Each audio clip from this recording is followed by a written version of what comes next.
গরমের ভিতর ফ্লোরে ঘুমোতেই অনেক শান্তি। আর দুপুরবেলা যদি খাওয়া যায় এরকম করলা দিয়ে এক প্লেট ভাত, তাহলে তো আর কোনো কথাই নেই।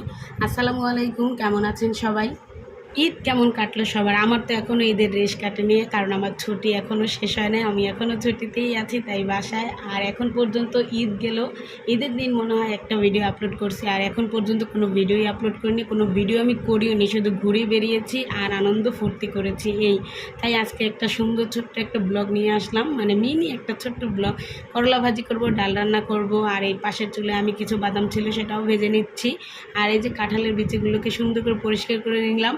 কেউ আবার ভাববেন না যে এই গরমে কাঁঠাল খাইছি আমরা, আসলে না, পাশের বাসায় তারা কাঁঠাল গ্রাম থেকে নিয়ে আসছে, তো তারা দিছিল, ওই বিচিগুলোই পরিষ্কার করে রেখে দিলাম। বিকেলে রান্না করা হবে, আর দুপুরের জন্য করলা আর ডাল। তো সব কিছু প্রস্তুতি নিয়েই রাখলাম, যেহেতু দুপুরবেলা অনেক গরম। সব কাজবাজ সেরে একেবারে গোসল টোসল করে ফ্রেশ হয়ে সবাই বসে থাকবো, কারণ বিকেল পড়লে তারপর রান্নাঘরে যাব, আর যাওয়ার কোনো দরকারই নেই।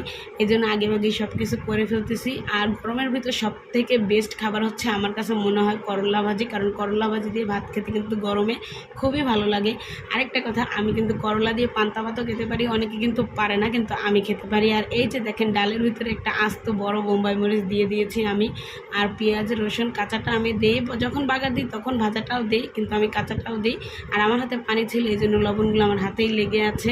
সব কিছু প্রসেস কমপ্লিট করে রেখে দিলাম, কারণ চুলায় গ্যাস নেই, অল্প অল্প গ্যাস, এই আছেই রান্না করতে হবে। সেই ফাঁকে সব গুছিয়ে বসিয়ে দিয়ে আমি চলে গেলাম আমার রুমে। ঘরটাকে ভালোভাবে পরিষ্কার করে নিচ্ছি, যেহেতু গোসল যাব। আর পুরো বাড়ি পরিষ্কার করার পরে ফ্লোর মুছে ফ্লোরে একটা ঘুম দেবো। সবাই ভালো থাকবেন, সুস্থ থাকবেন, আল্লাহ হাফেজ।